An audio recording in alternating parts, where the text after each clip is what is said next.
pendant la semaine, la répression contre les étudiants, les arrestations, بالجملة كما يقولوا. يعني qu'est-ce qu'on peut dire, Moussab Hamoudi? Oui, déjà, bon, il y avait répression. Déjà, le mot, quand il est employé, c'est à juste titre. Donc, non, la répression lors du vendredi 115, elle est l'œuvre aussi de quelqu'un, avant tout. C'est bien sûr du criminel Farid Benchir, qui est le patron de la DGSN, donc de la police.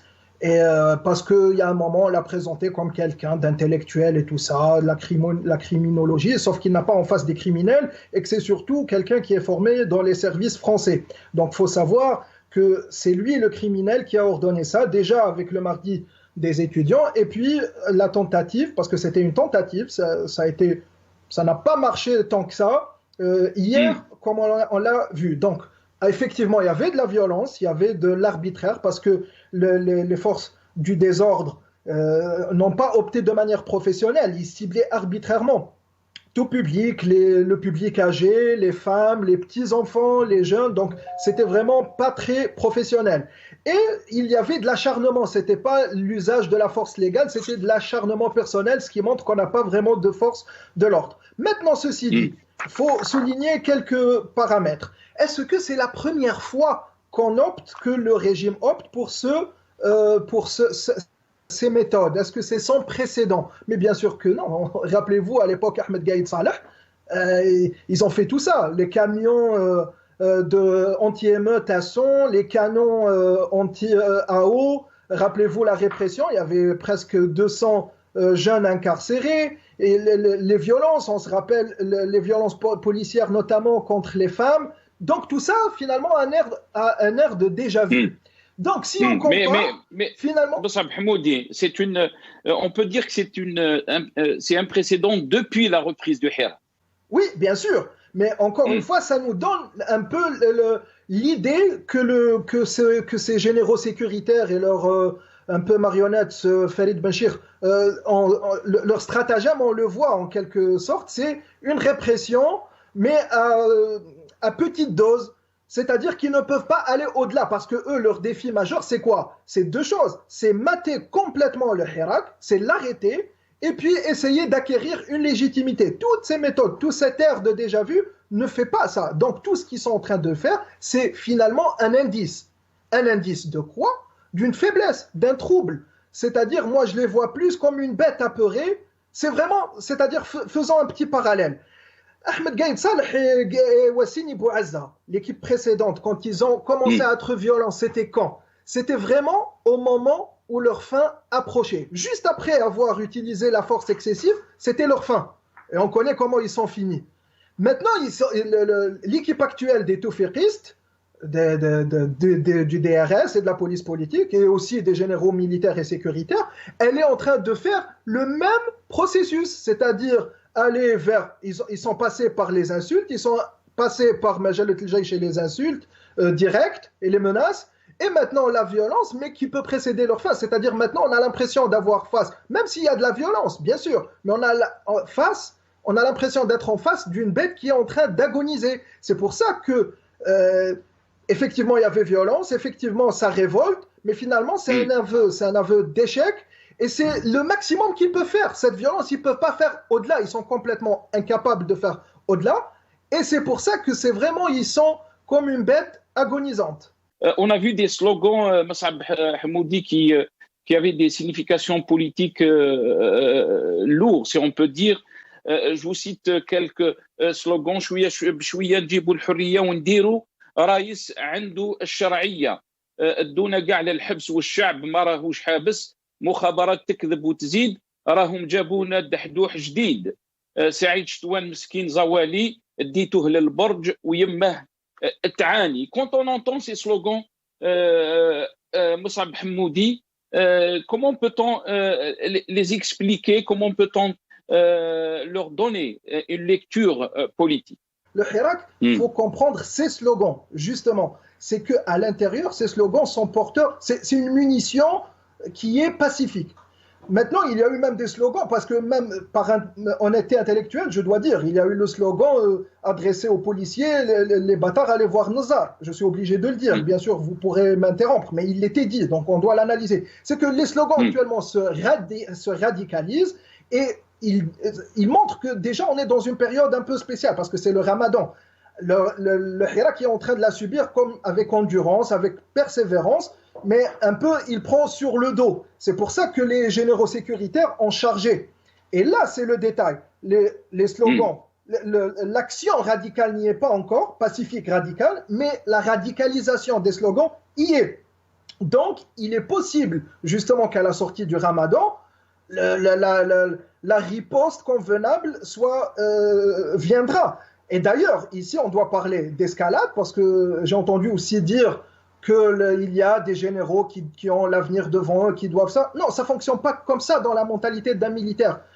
On l'a vu et on l'a bien compris depuis ce vendredi, c'est que les généraux, si on n'opte pas à une escalade en phase 2, c'est eux qui vont opter pour une escalade. Il y aura une escalade d'une part ou d'une autre. C'est pour ça qu'il vaut mieux qu'elle viendra de nous. C'est-à-dire, il faut mettre le régime des généraux sécuritaires et militaires sous pression, avec une escalade pacifique totale. Et moi, je le dis toujours, à la sortie du Ramadan, pourquoi pas bloquer la vie, couper les artères vitaux du régime, avec des moyens techniques bien sûr adéquats pour les cas très urgents, mais aller par exemple devant le palais Moradi ou le palais du gouvernement, on peut envisager cela avec cette escalade et cette folie, parce qu'actuellement, le régime veut nous mettre tous en péril. Nous tous, c'est qui? C'est pas lui et le Hirak, y compris la nation. Ce régime est une menace pour la nation, il ne veut pas comprendre, donc il faut opter pour une escalade. Ici,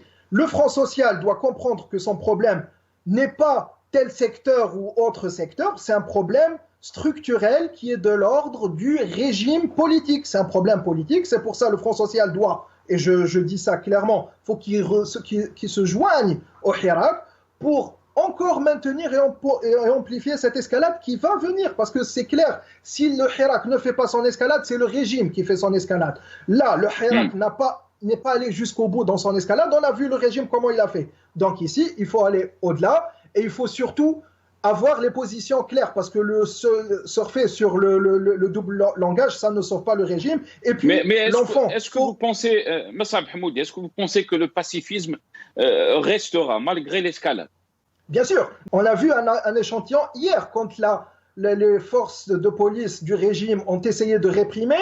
On a vu que les jeunes se sont serrés le coude et ils scandaient faites ce que vous avez à faire, nous on ne changera pas, on restera et on continuera. Donc pour moi la question du pacifisme, j'y reviendrai même plus, elle est complètement acquise depuis l'époque Gaïd Salah. Elle est complètement acquise. Donc elle y restera. Et puis on voit actuellement il y a énormément de provocations. Le cas du jeune Saïd Chetouane, il est très important, il est en train de souffrir, il risque gros, sa vie est en danger. Et il n'y a pas de sortie du pacifisme. Et justement, apparemment, il a été transféré. On peut pas. Je suis pas très sûr de cette information, Massab Hamoudi. Il a été transféré donc au service d'hémodialyse, service nephrologie, donc à l'hôpital. Oui, effectivement, je peux vous le confirmer. Il était transféré à une autre clinique parce qu'il était déjà à l'hôpital Bouzid El Akhdar de Borj Bouarilij. Il était au premier étage. La première section, lit numéro 11. Actuellement, ils l'ont transféré au rez-de-chaussée de cette clinique qui est dédiée à la dialyse. Et ça, c'est de source propre. Et surtout, ils interdisent tout approchement de lui, y compris des infirmières. C'est-à-dire le médecin qui est en train de le suivre actuellement, c'est le médecin qui est venu du poste de police. Donc, la situation pour Chetouane est très grave et très dramatique. Et il faut vraiment bouger, faire quelque chose, ne serait-ce que sur le plan de la communication. Donc, je dois préciser que c'est le régime militaire qui est responsable de tout ce qui peut advenir aux jeunes, parce que n'oublions pas, c'est un mineur. Maintenant, pour revenir juste à la question précédente, quand on dit l'anecdote, effectivement, puisqu'en Algérie, il n'y a pas d'institution, il n'y a pas de politique, il n'y a pas d'exercice de la politique au sens propre. Le système du DRS, du général Taufik, a bâti tout sur l'anecdote. C'est pour ça qu'anthropologiquement, la vie politique en Algérie fonctionne par anecdote, et parmi les anecdotes, ceux qui noient le poisson avec le double discours. C'est la déclinaison parfaite de ceux qui sont dans l'orbite des généraux sécuritaires et de la police politique, c'est-à-dire le cliché, la fabulation, puis l'agressivité, et surtout, taisez-vous. C'est impressionnant, c'est-à-dire un enfant qui peut même avoir de lourdes conséquences sur sa santé, sinon sur sa vie, on doit se taire et on doit même le protéger contre ceux qui vont médiatiser son affaire. C'est impressionnant. On vous tue et taisez-vous. C'est impressionnant d'avoir ces réflexes un peu répugnants. C'est de la logorée qui se dégage de cette verbosité. Mais en tout cas, le problème, bien sûr, il y a la menace du régime sur le citoyen, qu'il soit une femme, qu'il soit un homme, qu'il soit un jeune, qu'il soit un handicapé, qu'il soit d'un certain âge. Tout type, toutes les catégories sociales sont menacées par ce régime. Mais pire encore, c'est la nation. Ce régime menace la nation elle-même. La notion de nation, elle est menacée. Donc, et puis sur le niveau international, faut le dire les choses clairement. L'opinion internationale, les instances internationales, les puissances internationales en ont marre de ce régime qui n'offre aucune solution, qui veut se maintenir, mais sans offrir de solution, sans résoudre les vrais problèmes. C'est-à-dire quand on ramène un ministre qui délègue ses prérogatives au patron de la police, un autre ministre qui souhaite qu'il y ait une troisième vague de Covid-19, de coronavirus, un autre ministre qui est complètement absent parce que Zermati, on ne sait pas où il est depuis un certain moment absent, paraît-il il est en France en train de se faire soigner, donc toute cette absence, mais on veut se maintenir par la force et la répression. C'est pas possible, le monde entier en a marre de ce régime, mais il appartient surtout aux Algériens de lui mettre la pression, de faire une escalade, parce que le dernier rempart qui est la police du régime, c'est pas la police algérienne, c'est pas la police nationale, c'est la police du régime, c'est le dernier rempart. Une fois que les modalités de la désobéissance civile, de l'escalade pacifique totale sont mises en œuvre, le régime s'effondrera de lui-même et il n'y aura plus personne pour le défendre.